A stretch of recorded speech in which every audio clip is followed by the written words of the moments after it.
Deu uma vontade de falar boa noite? Eu tive que aqui parar para dar uma pensada no assunto. Né? Essa é a parte mais difícil da palestra. Né? Boa tarde, gente. Né? Uma alegria estar aqui. Acho que é a primeira vez nesse horário. Que gostoso. Quanto mais a Casa Espírita estiver aberta, melhor, né? Muito bom. Dizem...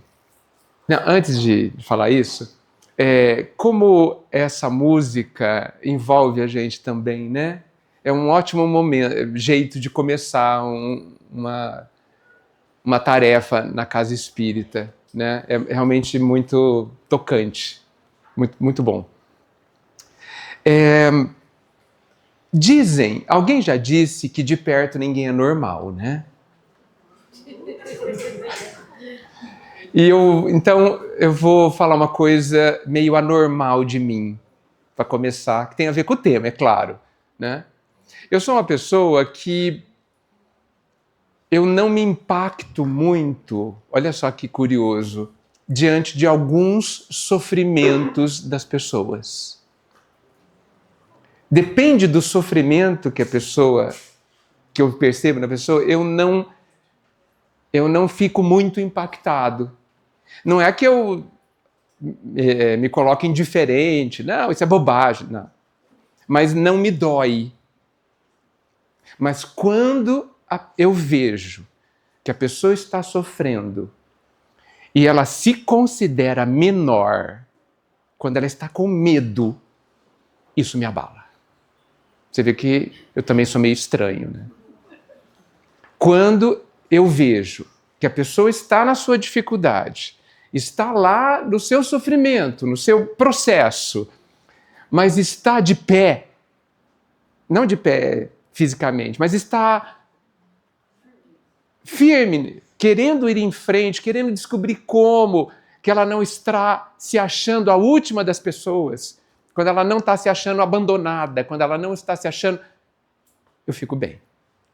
Mas se eu vejo que a pessoa está com medo, que a pessoa está achando que ela não é nada, que ela não é capaz, que ela está sendo... que ela está sofrendo aquilo porque ela é muito ruim, isso me dói.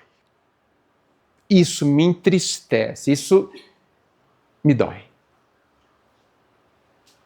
E o tema da nossa conversa hoje é: aonde está a sua luz? Eu odeio aquela expressão complexo de vira-lata, que dizem que o povo brasileiro tem. Que nós temos um complexo de vira-lata, que todos os outros povos são melhores que a gente precisa aprender tudo com os outros povos. Evidente que a gente precisa aprender muita coisa, porque não somos perfeitos. Mas não enxergar, desconsiderar o que somos é muito triste. Agora, se a gente ampliar e sair da questão da população e formos individualmente para cada um de nós e nos lembrarmos quem é que somos, aí a gente entra numa questão que eu considero muitíssimo séria. Enquanto a gente não é lembrar, enquanto a gente não souber quem é que somos, nós caminharemos vacilantes, sem acessar as forças que estão prontas para serem utilizadas dentro de nós, sem utilizar os nossos talentos, sem utilizar a nossa grandeza. E aí sofreremos. E aí viveremos talvez uma dor que eu considero especial. Não que as outras não sejam, mas ela tem uma característica muito especial, que eu vou dizer qual é, que é a dor de ter medo. O medo nos transforma numa geleia. O medo nos desestrutura. O medo nos paralisa. Os medos, os grandes medos, né? Não os medos que nos protegem. Porque nós temos os medos muito úteis. Nada do que existe na natureza é inútil. O medo é útil, ele é protetivo. Em exagero, ele é doentio.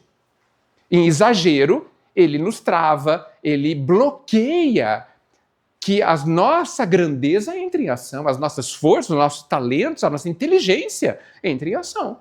Quantas pessoas, na hora da prova, por medo, não conseguem escrever o nome?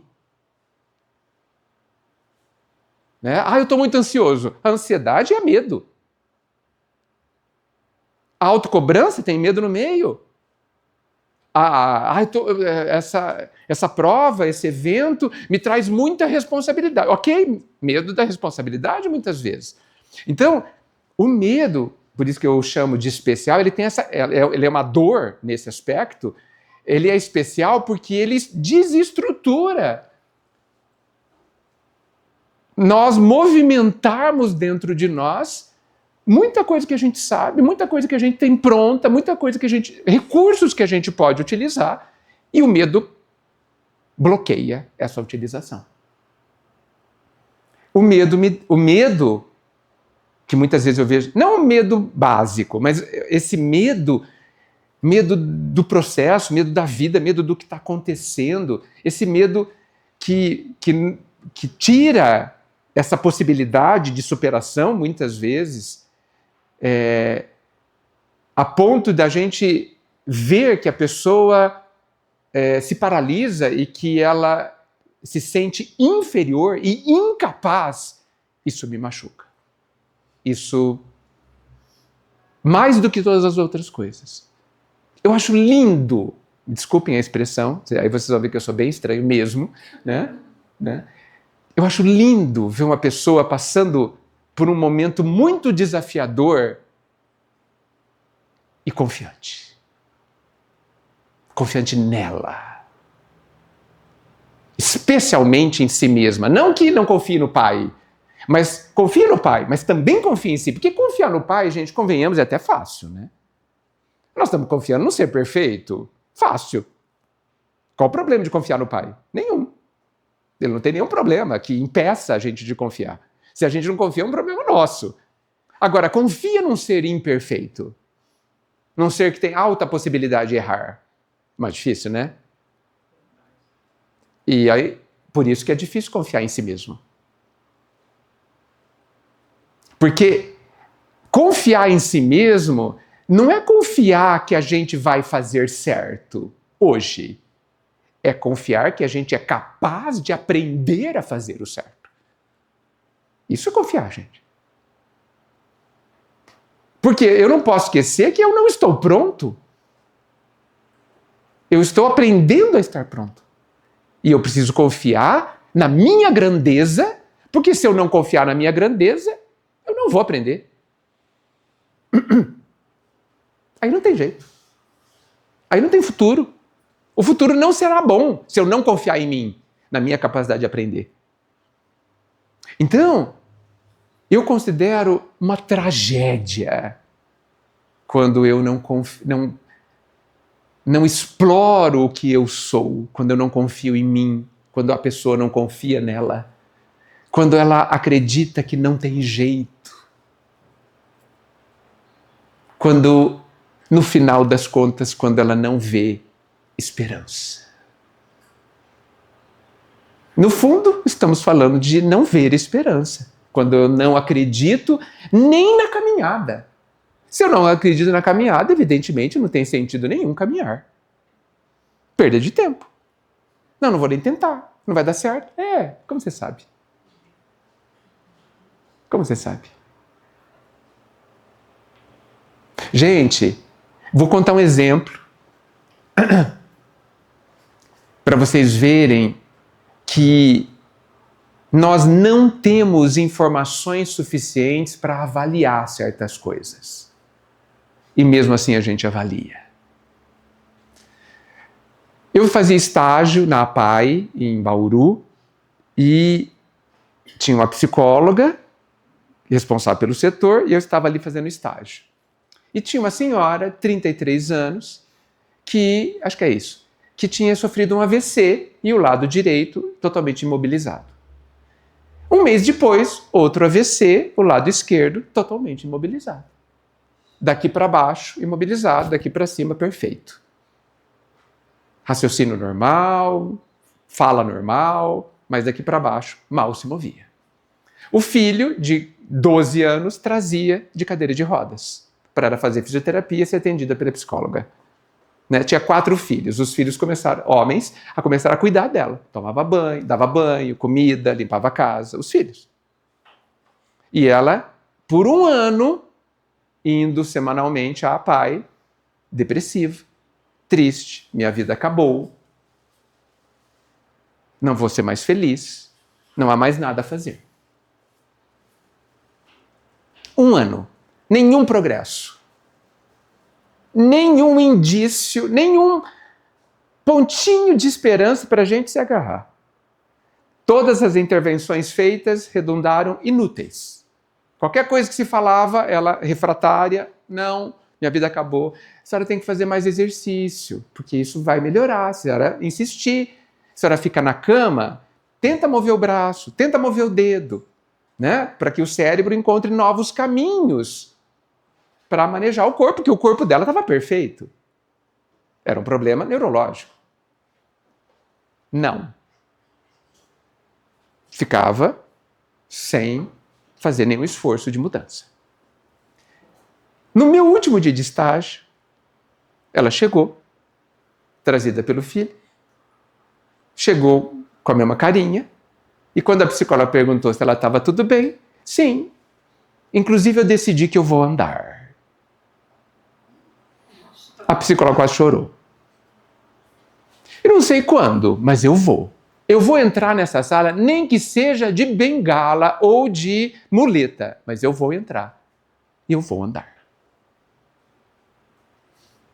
Encerra a cena. O que aconteceu nesse 1 ano que a gente não viu? O que estava acontecendo dentro dela que nem ela talvez soubesse, que fez que ela mudasse de ideia? Ninguém viu. Nós não vimos. O profissional especializado no assunto não percebeu. Na ficha dela estava quase assim, essa não tem jeito. Tô brincando, não tinha nada disso. Não tinha nada disso. Ó, não vai ter sucesso, não vai melhorar. Tá? Você poderia ler dessa forma, porque a ficha dela não tinha nenhuma reação positiva a nenhuma intervenção. De onde saiu essa mudança? Dela. Da grandeza que ela tem. Como todos nós temos. Existiam coisas acontecendo dentro dela nesse 1 ano. Coisas possivelmente não conscientes. Podemos aqui, dentro do meio espírita, dizer que estava acontecendo na camada do espírito dela. Na camada espiritual, talvez encontros durante o sono com pessoas que trabalhavam essa questão. Não sei, não sabemos. Não temos dados para avaliar. Mas nós temos um dado que deveria ser constante para todas as situações. É o fato de todos nós, sabemos nós, sermos filhos de Deus. Essa informação nós já temos. E por que a gente desconsidera? Porque essa informação é a mais importante das informações. Feitos à imagem e semelhança. Ou seja, temos características divinas. Não em grau absoluto, porque não somos Deus, mas em alto grau. Temos recursos divinos que precisam serem desenvolvidos. E quem vai desenvolver é cada um de nós. Mas esse potencial, essa capacidade está ali, dentro de cada um de nós.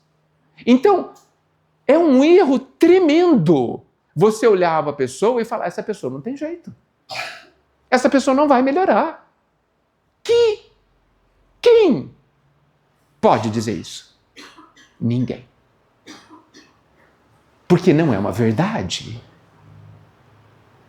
Porque nós espíritas, em especial, para dizer isso, você precisa esquecer ou desconsiderar que aquela pessoa é filha de Deus, que ela foi feita à imagem e semelhança e que o Pai já nos garantiu, através das palavras do Cristo, que nós seremos felizes. Que nós alcançaremos a perfeição possível ao Filho de Deus. Isso não é uma possibilidade. Isso é uma ordem divina. Isso é uma determinação, talvez a única determinação divina. Nós nos desenvolveremos à plenitude. Ponto. E alguma ordem divina não é cumprida? Todas são. E esta também está sendo cumprida. Tanto que nós estamos aqui encarnados, em pleno processo de autodesenvolvimento. Nós só estamos aqui para isso, inclusive. Até porque aqui não é passeio. Então, é um erro profundo a gente olhar para alguém e acreditar que aquela pessoa não está se desenvolvendo. Vou contar um outro caso. Uma pessoa é dependente químico. Usa cocaína. Não sai de casa. Só para buscar cocaína. Trabalha de vez em quando. Sustentada pela família. A família sofre acreditando que esse rapaz está perdendo essa oportunidade. Família espírita. Está perdendo essa oportunidade. E recebe uma mensagem espiritual dizendo assim: o filho de vocês está indo muito bem. Essa é a cara que a gente faz. Não estou entendendo. Na outra encarnação, ele era traficante, assassino e dependente químico. Ele está indo muito bem. Ele só está fazendo mal a si mesmo.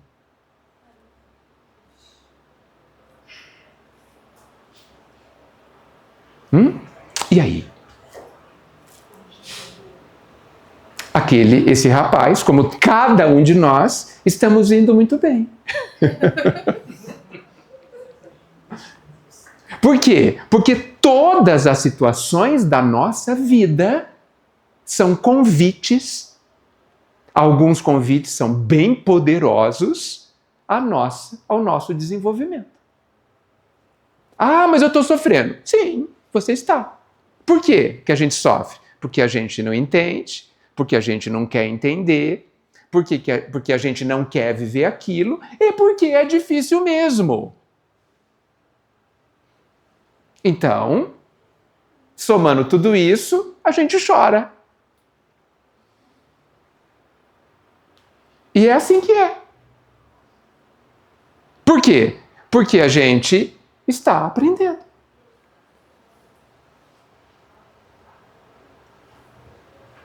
E aí, a gente precisa perguntar, aonde está a nossa luz? A nossa luz está se ampliando. Nós estamos aprendendo com cada uma das situações. Agora, sofremos também porque a gente é orgulhoso e quer ser perfeito hoje, antes das 10 da noite. Não queremos? Antes das 3? Viu? Antes das 3. Aliás, falta poucos minutos para a gente ser perfeito. Perfeitíssimo. Né? E a gente não vai ser perfeito. E o nosso orgulho faz com que a gente sofra e nos autodiminua, fazendo a gente sofrer mais ainda. Porque a gente não é perfeito. Porque a gente não aceita que somos estudantes da vida em desenvolvimento. Não estar pronto. Não tem problema nenhum não ser perfeito. Não tem problema nenhum cometer os erros típicos do nosso nível evolutivo. Nos esquecendo que o grande problema, esse sim, terrível, é não acreditar em si e querer errar. Esse é um problema grave. É quando nós queremos errar. Quando a gente não cuida de aprender. Quando erramos e não analisamos por que erramos. Não analisamos o que poderia ser feito diferente.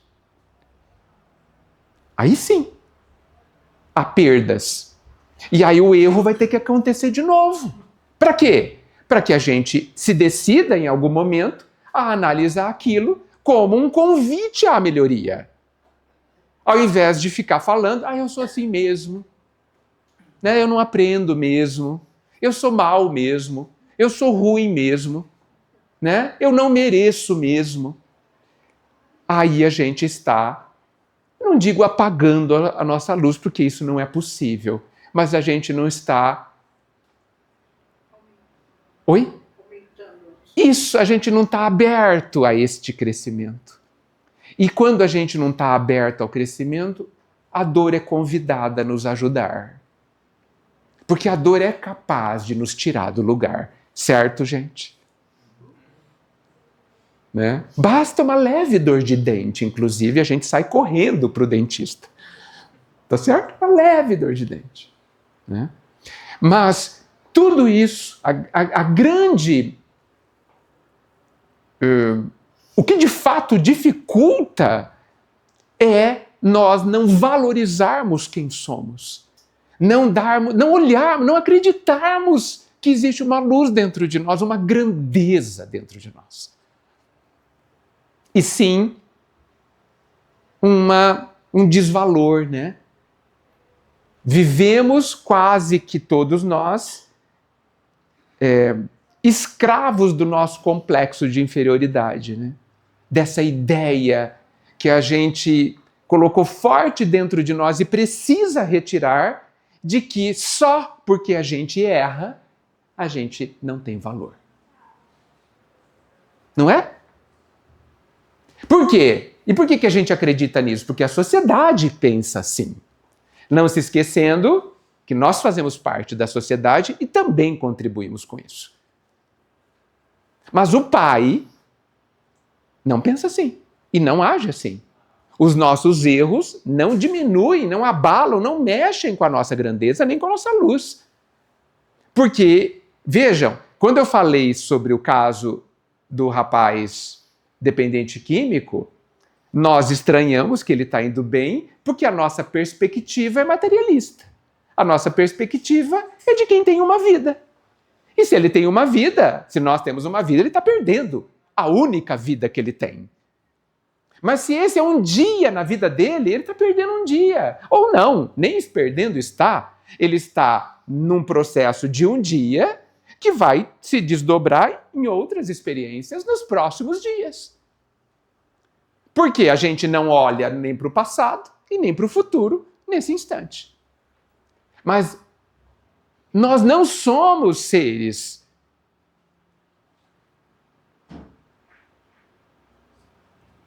que não são espirituais. Nós somos um espírito, gente, vivendo uma experiência que tem começo, meio e fim. E muitas das nossas lágrimas é porque a gente só olha para esses 100 anos, para esse dia na escola que é esta existência.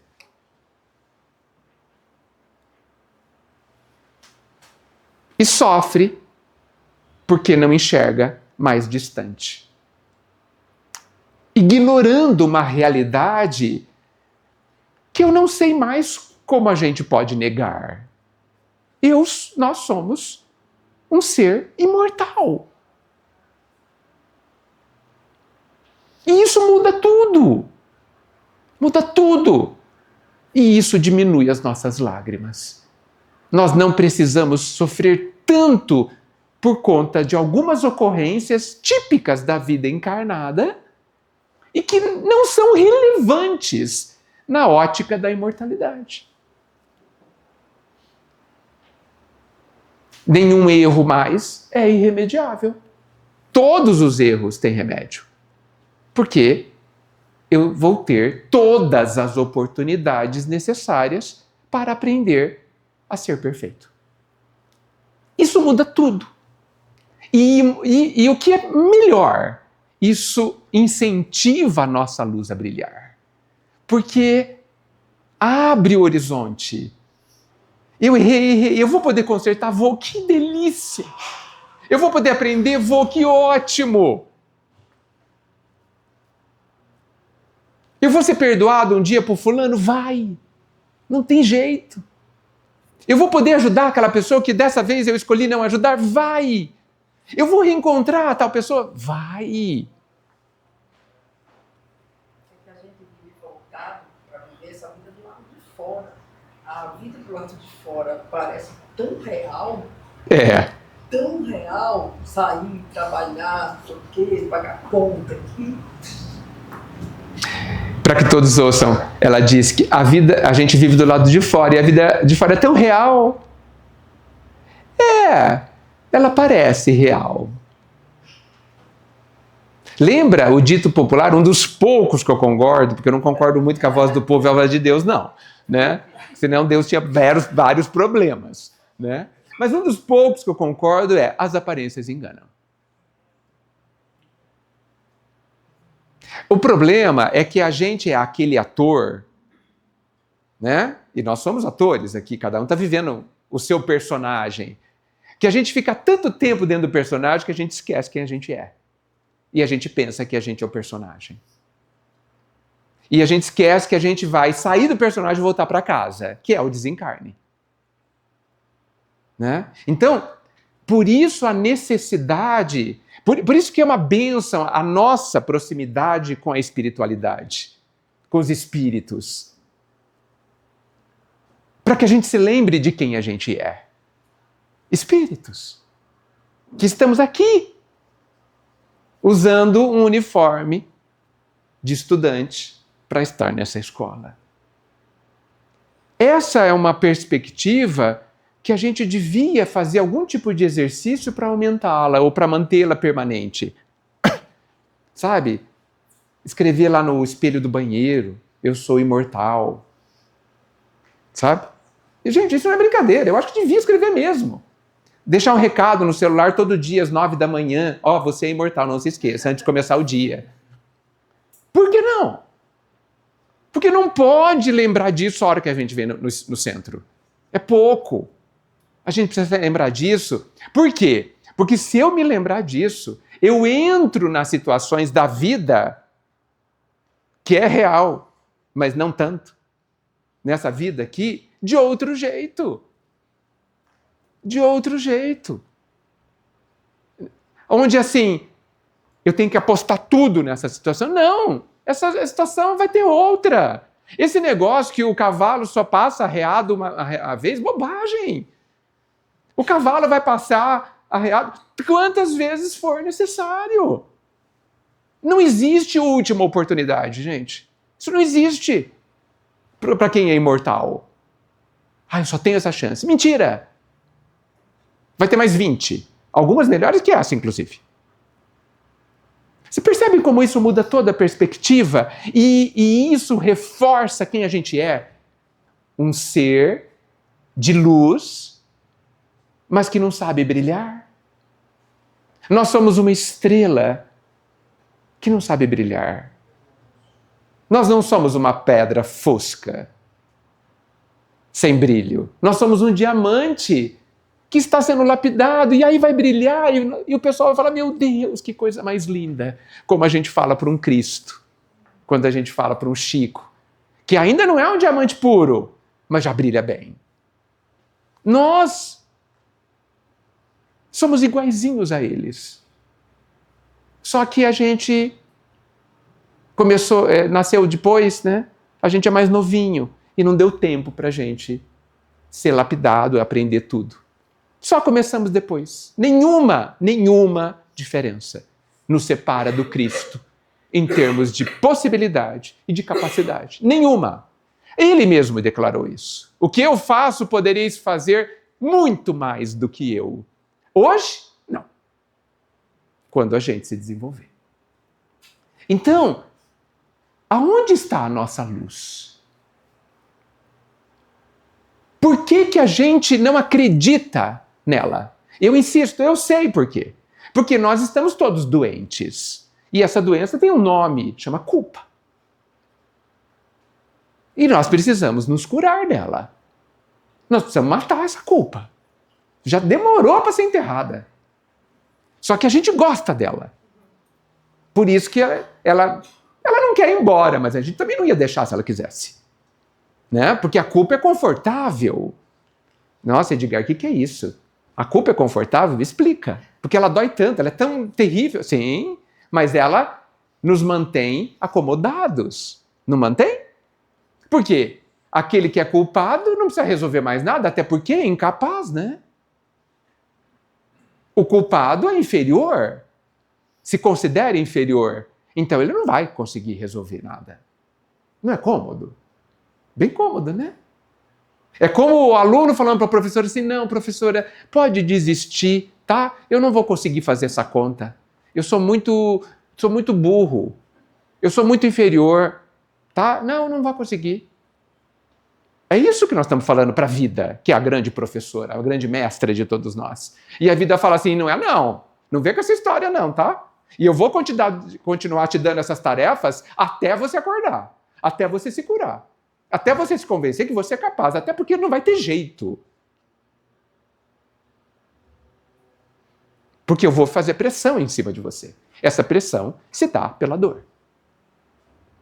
Então, por isso que a gente fica num jogo de vai embora e fique, sabe? Quando você manda a pessoa embora, mas segura pelo braço, né? Com a culpa. É uma doença, gente.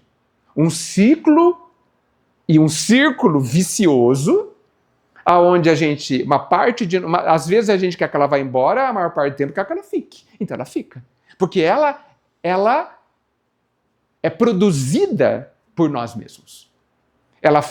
Ela nasce dessa autoimagem de inferioridade. Ela nasce da gente ter gostado demais dessa ideia de que a gente é incapaz. Porque se eu sou incapaz, eu não tenho que fazer nada, certo? Vocês que me sirvam. Olha só, e isso está tão entranhado na gente, que as nossas orações assim, Senhor, me abençoa. Parece bom, né? Mas como é que cada um de nós, ao falar isso a Jesus, como cada um de nós está entendendo isso? O que na verdade verdadeira, lá no íntimo da alma ou do coração, a gente está pedindo para o Pai, para Jesus? Será que não é para que Ele faça por nós? Senhor, me dê a sua paz. Até quando? Até quando que Ele vai ficar dando a paz dele? E Ele dá a paz. Só que essa paz é assim, é como se alguém desse uma vela, só que a vela acaba. Né? E Ele fala assim, olha, eu estou dando uma vela enquanto você não aprender a acender a sua luz. Mas se você acender essa luz, ela nunca mais vai apagar. Então a gente fica sempre pedindo. Mais uma vela. Mais uma vela. Ele dá a luz para que a gente use a luz para se enxergar e descobrir a própria luz. Senão Ele não daria. Então, a gente entra num ciclo de só pedir, Senhor, me dê a sua paz. Tá bom, Ele está falando. E quando você vai criar a sua? Eu tenho muito para dar. Aliás, eu posso dar a vida inteira. Mas como é triste eu precisar da paz de alguém. Não é triste? Não é uma condição instável? Não que precisar de alguém seja algo menor, eu não estou dizendo isso. Porque nós vivemos relações interdependências. Nós somos de uma grande rede, uma infinita rede. Por isso, o Cristo fala tanto da fraternidade. Nós fazemos parte da mesma estrutura. E já foi dito que enquanto um do planeta Terra sofrer, a Terra não estará bem. Nós todos não estaremos bem. Por que o Jesus trabalha incansavelmente? Porque as suas ovelhas ainda sofrem. Uma delas. Enquanto um de nós sofrermos, ele não estará inativo. Ele estará como mestre atuando para que essa ovelha saiba da sua própria grandeza. E vai continuar dando a paz, e vai continuar dando a luz. Como quem sabe de que nós ainda não sabemos produzir a nossa. Mas percebam que nas horas mais difíceis da nossa vida, a luz dele muitas vezes não adianta muito, né? Certo? Tô lá quase desencarnando. Ai, Jesus, me socorre. O que eu quero? Não desencarnar, né? É isso que eu estou pedindo? Sejamos francos, né? Me tira dessa. Né? O senhor é capaz de tirar. E ele fala, eu sou, mas não vou tirar, não. Até porque morrer nem é um problema para ele. O único problema...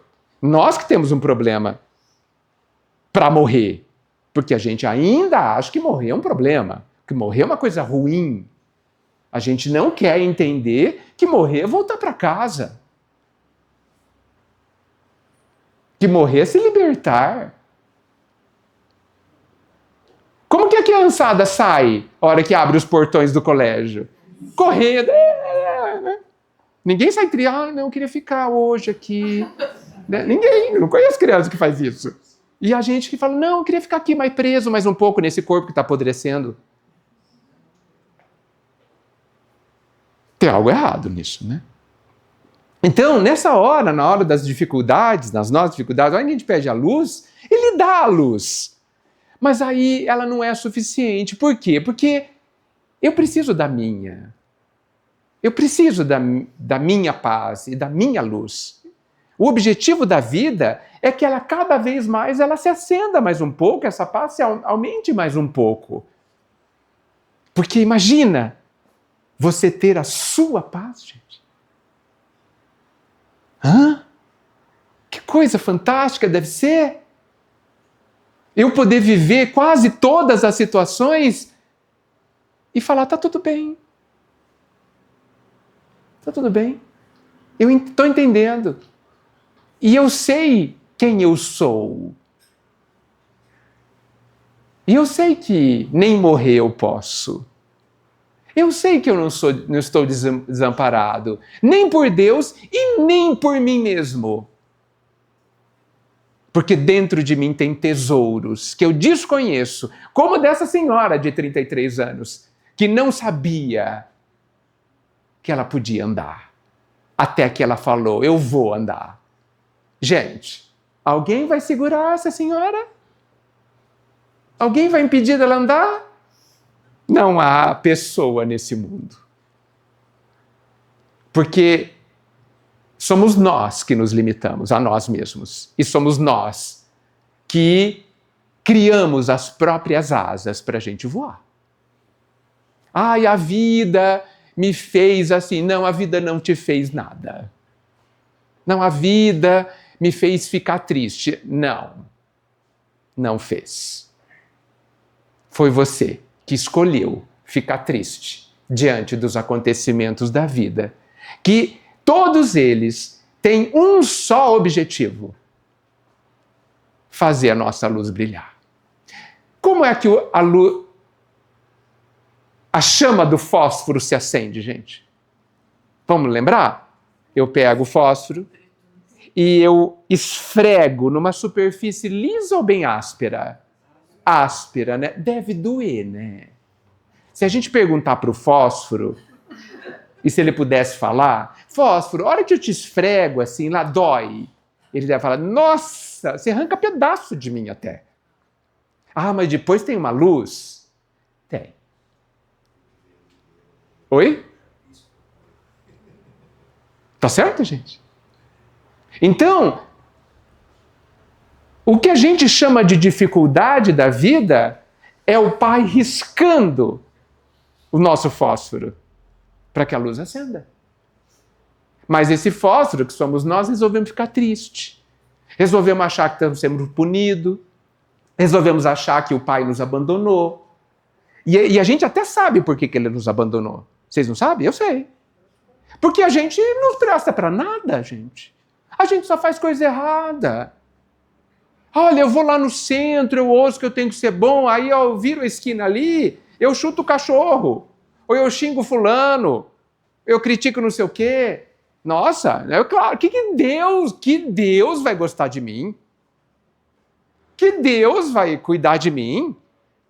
E aí, quando eu ando mais uma quadra e quebro a perna, porque eu caí no bueiro, Tá certíssimo. Eu quero ir no banheiro porque eu chutei o cachorro. Eu sou bem ruim mesmo, quer ver? Ó, já aconteceu o castigo na hora, porque sou castigado. Dá para acender alguma luz com essas ideias, gente? Não dá. Não dá. Agora, eu sou obrigado a pensar assim? Ou é minha escolha? É minha escolha. O Cristo é claríssimo, gente. Sois deuses, nenhuma ovelha se perderá. Estarei contigo até o final dos tempos. Farão mais do que eu faço. Eu escrevo frases na parte de dentro do meu guarda-roupa. Eu coloco assim, você vencerá. Depois eu coloco assim, você será feliz. Eu não digo quando, mas eu... Porque a gente não sabe mesmo. E eu vencerei. Sem dúvida. Ponto. Olha só, isso é uma coisa prática e simples de se fazer. Porque não dá para não querer pensar assim. Certo? Aí você fala, mas por que eu esqueço? Porque a gente esquece dos métodos de aprendizado que acontecem diariamente nas escolas, gente, ou nos cursos. Como que é que a gente aprende? Por repetição, gente. A gente só andou porque andou muito. A criança, quantas vezes ela levantou, gatinhando, ela levantou e caiu? Quantas vezes? Anos. Porque se ela caísse uma vez e não levantasse mais, ela não andaria jamais. Então o erro não é um problema. Está ali a criança nos provando isso. Ah, mas eu tenho que lembrar que eu sou grandioso. Tem. E como você vai lembrar? Não sei. Pensa, como você vai lembrar? Colocando frase na porta do guarda-roupa. No espelho do banheiro. No meio do livro. A hora que você abre o livro, você tromba com uma frase que te lembra quem você é. Por isso a recomendação magna e tão desprezada de Santo Agostinho na questão 919 do Livro dos Espíritos. Aonde pergunta para ele o que a gente tem que fazer para melhorar. A pergunta não é bem essa, mas é por aí. E ele responde, conhece-te a ti mesmo. Faça um exame de consciência. Aí ele estende, né? Faça um exame de consciência todo dia. O que é isso? Para e pensa. Nas últimas 24 horas, como é que eu vivi? O que eu fiz? O que eu escolhi? O que eu falei? O que eu não falei? O que eu não fiz? Como foi a minha caminhada nas últimas 24 horas?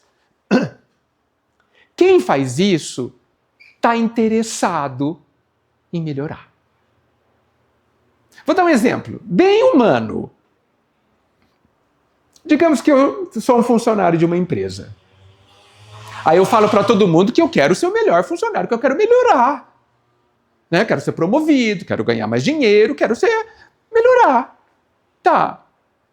Pergunta para esse funcionário quantas vezes ele perguntou para o chefe dele se ele estava indo bem. Porque se ele nunca perguntou, eu não tenho certeza se ele quer melhorar mesmo. Ele tem que perguntar, gente. Ele tem que ser avaliado. E a gente odeia ser avaliado. Vai ter avaliação na empresa, a gente até já começa a tremer. Nossa, vou ser demitido. Nossa, meu Deus, será que eles vão cortar a gente? Sócrates é cruel nessa questão. Ele diz assim, uma vida que não é avaliada não merece ser vivida. Cruel. Radical. E nós odiamos ser avaliados. Então, ok. Se a gente não gosta que nos avaliem, nos avaliemos. Eu vou me avaliar. E para isso eu preciso do olhar do outro. Que marido ou esposa pergunta para o marido e para o outro cônjuge? Eu estou indo bem como esposa? Eu estou indo bem como marido? Não, 2 dias de briga, se perguntar. 2 dias? Não, mas ó, tem uma questão. Calma. Olha só. Pressupõe-se que quem pergunta quer a resposta. Pressupõe-se. Então a gente pode facilitar. Para não ter briga, eu sugiro o seguinte: marido, eu vou te fazer uma pergunta, ou esposa, eu vou te fazer pergunta, mas responde de leve. Tá? Pode falar tudo, mas com calma. Tá bom? Assim, de leve. Ok? Eu quero saber, mas assim, vai doer, eu sei. Tá? Então assim, sabe quando tá carne viva? Nós vamos falar de uma coisa que tá carne viva. Então se mexe devagar. Rela na ferida com luva de pelica. Talvez seja só meio-dia, quem sabe. Tá bom? E assim, tem que ouvir de boca fechada.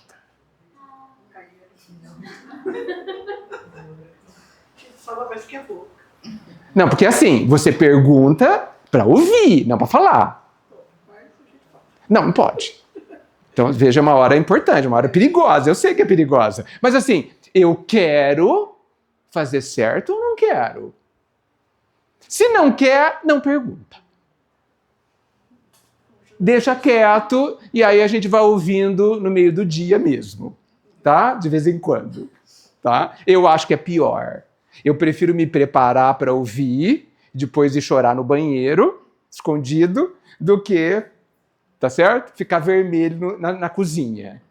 Tá bom? Nós queremos melhorar ou não? Eu tenho que perguntar para o meu chefe: chefe, e aí? Como está o meu trabalho? Porque eu me propus a fazer o meu melhor. Mas tem que me explicar também. Ah, não tá bom. Por quê? Onde? Quando? Me dê exemplos. Ué, tá certo? Se eu quero aprender, eu preciso de informação. Eu preciso saber o que está acontecendo.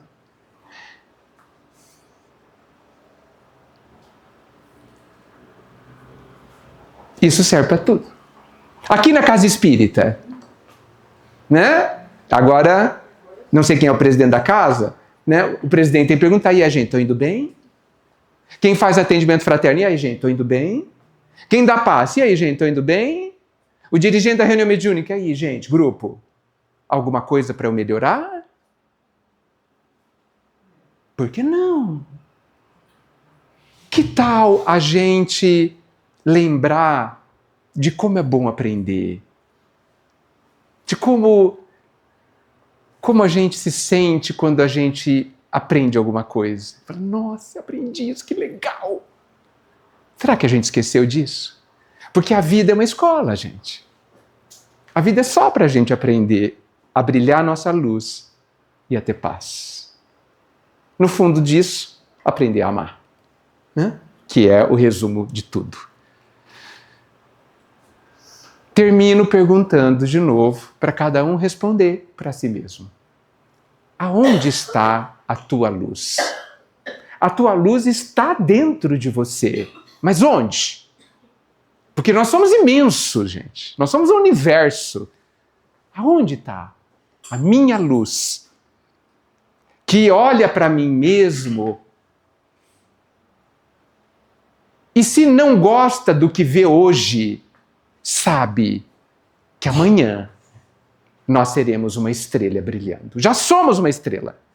Não brilhamos muito, mas toda a luz necessária já está lá, pronta para brilhar com o tempo, com o crescimento. Se a gente... Sabe, quando a gente confia em alguém, muitas vezes a gente olha aonde essa pessoa chegará e não o que ela é hoje. Muitos pais, pai e mãe, olham para o filho e veem: puxa, esse garoto, essa garota vai chegar longe. Porque já detecta ali o embrião da grandeza. Nossa, vamos ouvir falar muito dessa garota e desse garoto. Eu não sei por que a gente não fala isso para todos os filhos. Porque todos têm a mesma grandeza e a mesma luz para brilhar. Edgar, Oi. posso dar um pitaco? Pode. Claro que sim. Você não acha que num relacionamento matrimonial, um relacionamento correto, sincero, amoroso, de verdade, Um cônjuge não percebe quando ele faz algo que desagrada, quando ele faz algo que agrada bastante, algo que agrada menos, aquele que desagrada. Percebe, para se prestar atenção, a nossa luz nos mostra como estamos nos relacionando.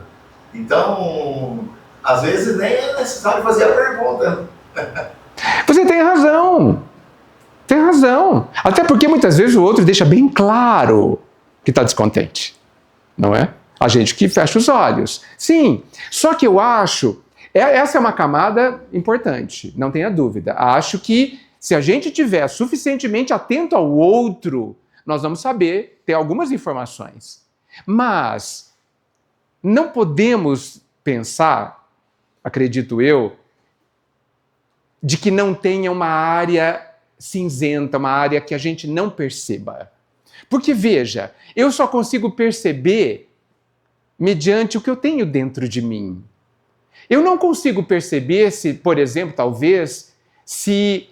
Eu consigo perceber o que eu faço de errado, mas será que eu consigo perceber o que está faltando? É mais difícil. E talvez a outra pessoa nunca disse o que está faltando. Então, assim, eu não sei se a gente é capaz de perceber tudo que pode ser percebido. A outra pessoa é um universo muito diferente da gente, sabe? Às vezes a gente pensa que se a gente fizer tal coisa, vai ser ótimo. E às vezes não é. Às vezes é outra coisa. Sabe? Às vezes a gente está indo achando que a gente está fazendo o melhor para o outro. E às vezes eu estou falando assim, olha, isso que você faz é bom, mas se você fizer tal coisa vai ser melhor ainda. Por quê? Porque cada um vê a vida de uma forma. Então, assim, e outra coisa, e aí eu não sei se é verdade isso, ou se vocês concordam, o universo masculino é tão diferente do feminino que certamente a gente tem que nascer mulher algum dia. Mas certamente. Nós temos mesmo, né? E vocês têm que nascer homem, para nos entender também. Por isso a grandeza da vida, que inverte essas posições. A mulher pensa de uma forma quase que compreensível para nós. Por isso eu vou terminar com uma frase divertida, talvez, mas parece que ela tem grandes verdades. Diz assim: que o homem não precisa compreender a mulher, só amá-la. Só concordar. Não, só amá-la. Se ele tentar compreender, vai ter problema. E a mulher não precisa amar o homem, só compreender. Tá tudo certo. Não sei se é verdade, se fica bom desse jeito, mas eu acho que alguma verdade tem pra gente extrair disso. Obrigado, viu? Gente, vamos fazer brilhar a nossa luz? Vamos olhar pra gente com mais carinho, mais generosidade? Vamos jogar fora a culpa? Ó, hoje, ela foi útil ontem, mas hoje ela é uma pedra no sapato, né? Vamos jogar ela fora para a gente poder andar sem essa pedra no sapato e andar com alegria, entendendo que cada dificuldade, cada desafio da nossa vida só tem o objetivo de fazer a gente descobrir aonde está a nossa luz e deixá-la brilhar. O Pai nos abençoa, gente, mas Ele deseja que a gente se abençoe também. Obrigado.